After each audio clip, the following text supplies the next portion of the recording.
ఇంతవరకు ప్రపంచంలో ఎంతమంది అయితే సక్సెస్ అయ్యారో వారిని వారు సక్సెస్ చేస్తున్నారు, ఎంతమంది అయితే ఓడిపోయారో వారిని వారే ఓడగొట్టుకున్నారు.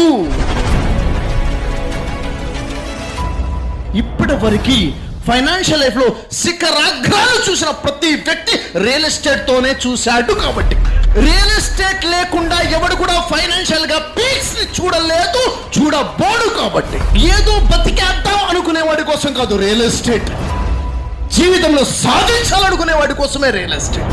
నిజంగా నేను బతకడం గొప్ప కాదండి, 10 మందిని బతికించే స్థాయిలో ఉండాలి అనుకునేవాడు చేసే వ్యాపారమే రియల్ ఎస్టేట్. నిజంగా ఆ ఆలోచన మీకుంటే రియల్ ఎస్టేట్ చేయండి.